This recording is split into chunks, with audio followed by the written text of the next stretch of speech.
धन्यवाद उपाध्यक्ष महोदय। उपाध्यक्ष महोदय, हम बड़े गंभीर विषय पर आज चर्चा कर रहे हैं और आपका संरक्षण मैं चाहूंगा। मुझे मुंशी प्रेमचंद जी की सदगति की कहानी याद आई, जहां दलित मुख्य किरदार कहता है कि कैथाने में जाकर एक लोटा पानी मांगू तो न मिले, कैथाने में जाकर मैं एक लोटा पानी मांगू तो न मिले, भला खटिया कौन मुझे देगा। और आज यही स्थिति उपाध्यक्ष महोदय हमारे देश की जनता में निर्मित हो चुकी है, जहां देश का एक एक व्यक्ति अपना जल, जमीन, भूमि, मंदिर, मस्जिद के विषय पर विसंगतियों का सामना कर रहा है।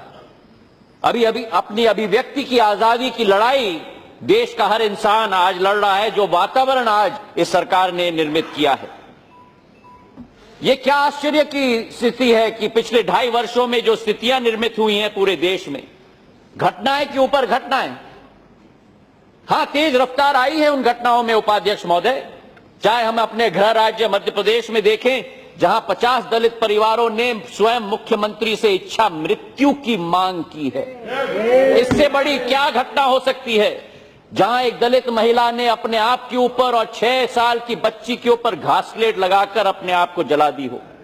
कल मुरैना में, मेरे ग्वालियर चंबल संभाग में एक दलित महिला की मौत हुई और वहां उस गांव में उसे दफनाने के लिए जगह नहीं दिया गया, उसको अपने घर के सामने दफनाया गया। यह स्थिति मध्य प्रदेश में उत्पन्न हो चुकी है। मंदसौर की घटना उपाध्यक्ष महोदय हम सब ने देखी है, जहां महिलाओं के साथ मारपीट हुई।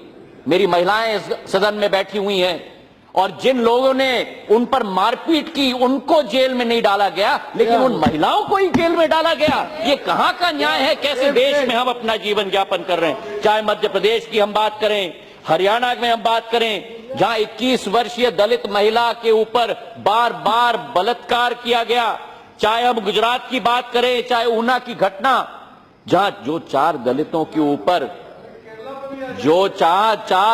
के ऊपर अत्याचार किया गया, वो पीठ पर घाव उपाध्यक्ष महोदय उन 4 दलितों पे नहीं है, लेकिन इस सदन में बैठे हुए हर सांसद के पीठ में वो घाव लगा हुआ है इस देश में।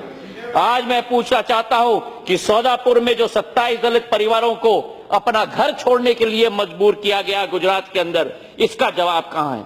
जो आंदोलन खड़ा हुआ, मुख्यमंत्री को त्याग पत्र देना पड़ा। असलियत यह है कि भाजपा का असली मुखौटा आज उतर रहा है, यह असलियत है। मुझे आश्चर्य है उपाध्यक्ष महोदय, मैं एक भारत के नागरिक के रूप में बात कर रहा हूं। जब अर्जुन राम मेघवाल जी यहां बात कर रहे थे, मैं उनका बहुत सम्मान करता हूं, लेकिन आज उन्होंने सदन में कहा कि चुनावी माहौल में घटनाएं होती हैं। चुनावी माहौल में कौन सा चुनाव अभी गुजरात में होने वाला था? कौन सा चुनाव राजस्थान या मध्य प्रदेश में होने वाला था? और जब चुनाव बिहार में हो रहा था, तब आप लोगों ने कहा कि आरक्षण को हटाया जाना चाहिए, आपके आरएसएस के मोहन भागवत ने। इसका जवाब आपको देना होगा। जब बिहार में चुनाव हो रहा था, तब आपके पार्टी के अध्यक्ष ने कहा कि हमको यह चुनाव जिता दो, नहीं तो पाकिस्तान में पटाखे फोड़े जाएंगे। इसका जवाब इनको देना होगा। आज इन प्रश्नों का हमें जवाब चाहिए उपाध्यक्ष महोदय। हमें प्रश्न का जवाब चाहिए कि जो आज देश में वातावरण है, 20 करोड़ हमारे दलित भाई और बहन हैं। रामविलास पासवान जी, आज आप बात कर रहे थे, मैं आपका मान सम्मान करता हूं। आपने मेरे पूज्य पिताजी के साथ कंधे से कंधे मिलाकर कार्य किया है, पिता तुल्य हैं आप। पर यह मैं कहना चाहता हूं इस सदन के सामने कि चट भी मेरी और पट की भी मेरी, ये नहीं चलेगी। आप इधर भी नहीं बैठ के बात कर सकते और उधर भी बैठ के बात नहीं कर सकते। अंत में हमें अपने सिद्धांत के आधार पर अपना काम करना होगा। अगर हमें लगता है कि बीजेपी के शासन में इतना अत्याचार हुआ, तो उस शासन को क्यों नहीं छोड़ा आपने? अगर आपको लगता है कि कांग्रेस के शासन में अत्याचार हुआ, उस शासन के मंत्रालय को क्यों नहीं छोड़ा आपने? अगर दलित की लड़ाई लड़नी है तो आंगन में उठ के लड़नी होगी हमको। ये मैं आपसे मांग करता हूं। और उसी के साथ मैं कहना चाहता हूं कि जो आज आंकड़े पेश किए गए हैं, हर 18 मिनट दलित के विरुद्ध अत्याचार होता है, हर दिवस 3 दलित महिलाओं का बलात्कार होता है, हर दिन 2 दलित महिलाओं और दलितों की मौत होती है, और पिछले 2.5 वर्षों में 19% बढ़ोतरी दलितों के विरुद्ध अत्याचार में हुआ है। हम स्वच्छ भारत की बात करते हैं, आप कैसी स्वच्छ भारत की कल्पना करना चाहते हो? वो स्वच्छ, how can I wind up sir? I have just started this issue which is an emotive issue. I am only the second speaker from the Congress sir, this is not fair sir. स्वच्छ भारत की हम बात करते हैं, स्वच्छता सड़क पर नहीं, स्वच्छता गली में नहीं, स्वच्छता हमें अपने दिल में लाना होगा, हमारे जहन में लाना होगा, तब ये देश बनेगा। स्वच्छता नहीं बनेगा जब आप गली गली मोहल्ले में जाओगे, तो स्वच्छता मानसिकता में हमें लानी होगी, वो स्वच्छता हमें दिल में लानी होगी, तब हमारा स्वच्छ भारत बनेगा।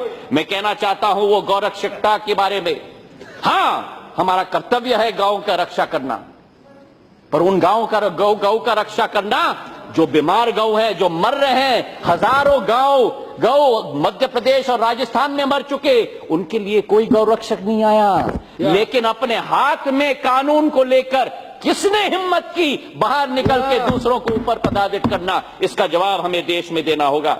मुझे तो आश्चर्य है उपाध्यक्ष महोदय कि जो प्रधानमंत्री का वक्तव्य रहा, कश्मीर में 1 महीने की चुप्पी।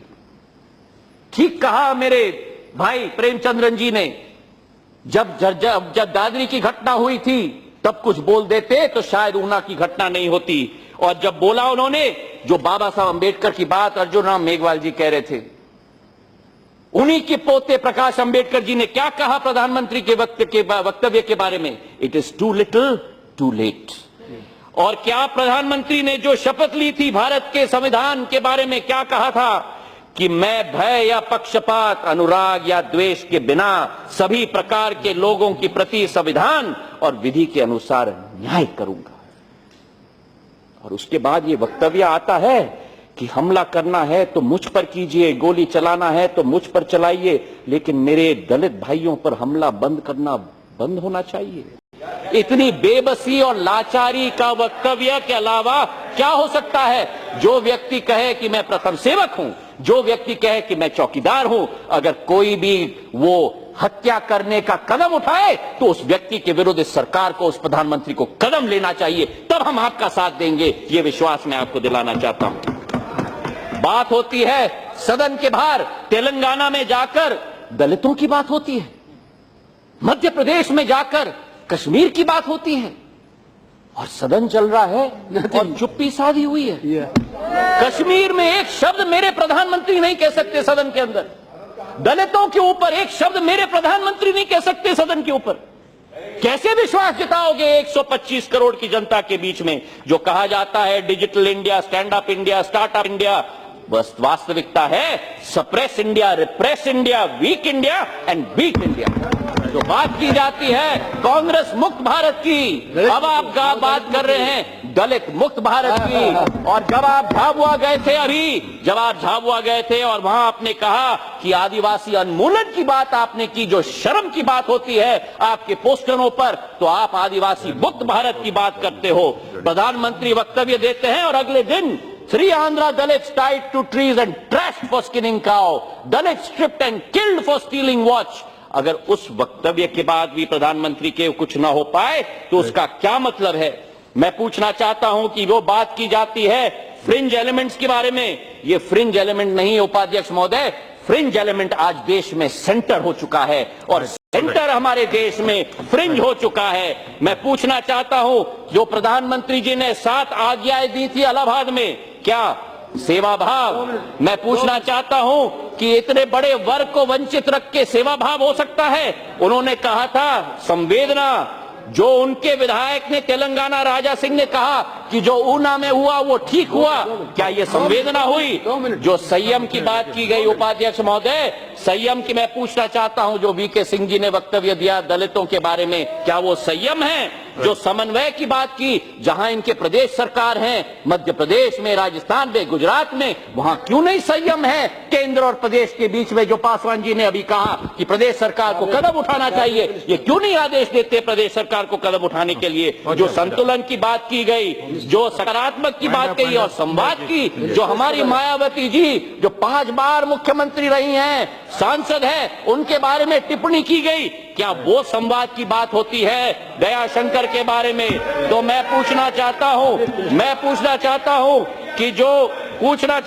कि जो एक कैबिनेट का मंत्री भी न जा पाया, एक कैबिनेट मंत्री भी एक भी हिंसा का जगह न जा पाया। जहां इंदिरा गांधी जी बेलची में गई थी अपने वेस्ट तक पानी में घूमते हुए, जब दलितों का नरसंहार हुआ था, राहुल गांधी ऊना गए थे, रोहित वेमुला के यहाँ गए थे। इस सरकार का एक मंत्री क्यों नहीं जा पाया एक ही घटना पे? मैं पूछना चाहता हूँ। और नहीं, अध्यक्ष महोदय, कांग्रेस की सरकार, उपाध्यक्ष महोदय, I beseech you, I am fighting for the cause of the Dalit. उपाध्यक्ष महोदय, कांग्रेस की सरकार ने मीरा कुमार जी को अध्यक्ष बनाया, जो दलित है उनको अध्यक्ष बनाया। कांग्रेस की सरकार ने राष्ट्रपति के.आर. नारायण जी को बनाया। कांग्रेस की सरकार ने 7 कैबिनेट के मंत्री बनाया। मैं धन्यवाद देना चाहता हूं कि मेरे राज्य के थवरचंद गहलोत जी को इन्होंने मंत्री बनाया। मैं बधाई इनको देना चाहता हूं कि कम से कम मेरे राज्य को प्रतिनिधित्व दिया। कांग्रेस की सरकार ने SC ST एट्रोसिटी एक्ट लेके आई। मैं पूछना चाहता हूं गृह मंत्री ने क्यों नहीं आदेश दिया कि इन सभी चीजों पर कार्रवाई हो। मैं पूछना चाहता हूं कि सामाजिक एवं न्याय कल्याण मंत्री ने इन सब जगहों में क्यों नहीं गए? क्योंकि आज समय की मांग है उपाध्यक्ष महोदय कि हमें सुख के समय में हम देश की जनता के साथ न रहें, लेकिन दुख के समय में उनका दुख बांटना हमारा कर्तव्य नहीं बनता, हमारा धर्म बनता है। यही हिंदुस्तानी सभ्यता है, यही हिंदुस्तानी हिंदू धर्म की अक्षुण्ण भाग है जो ये सरकार स्वयं भूल गई है। अंत में उपाध्यक्ष महोदय, मैं कहना चाहता हूं कि केवल बाबा साहब अम्बेडकर जी की ये बात करते हैं। मैं पूछना चाहता हूं इनसे कि जो अमेरिकन सरकार कहती है हमारे देश की सरकार के बारे में, that we have been clear in our engagement with India about our concerns about those times when the government has been slow to react when violence has taken place, and some of these controversies over the cows are an example of that. American सरकार कहती है इसके बारे में। मैं इनको याद दिलाना चाहता हूं जो अटल बिहारी वाजपेयी जी ने कहा था कि क्या कहा था? उन्होंने कहा राजधर्म निभाओ, राजा के लिए, शासक के लिए प्रजा, प्रजा में भेद नहीं हो सकता, न जन्म के आधार पर, न जाति के आधार पर, न सांप्रदायिकता के आधार पर। प्रधानमंत्री जी ने हमसे पूछा था कि इंडिपेंडेंस डे के लिए सुझाव दिया जाए। मैं देना चाहता हूं केवल तिरंगा लेकर पूरे देश भर में घूम कर नहीं होगा, उस तिरंगा का सम्मान करना होगा, उस तिरंगा की भावना की सोच रखनी होगी, वो सीने में एक नई तड़प आनी चाहिए। और अध्यक्ष महोदय, I would like to conclude by quoting Rabindranath Tagore, where the mind is without fear and the head is held high, where knowledge is free and world has not been broken into fragments by narrow domestic moles, where words come out from the depth of truth, where tireless striving stretches its arms towards perfection, where the clear stream of reason has not lost its way into the dreary desert sand or dead habit, where the mind is led forward by thee into ever widening thought of action, into that land of freedom, my father, let my country awake. धन्यवाद।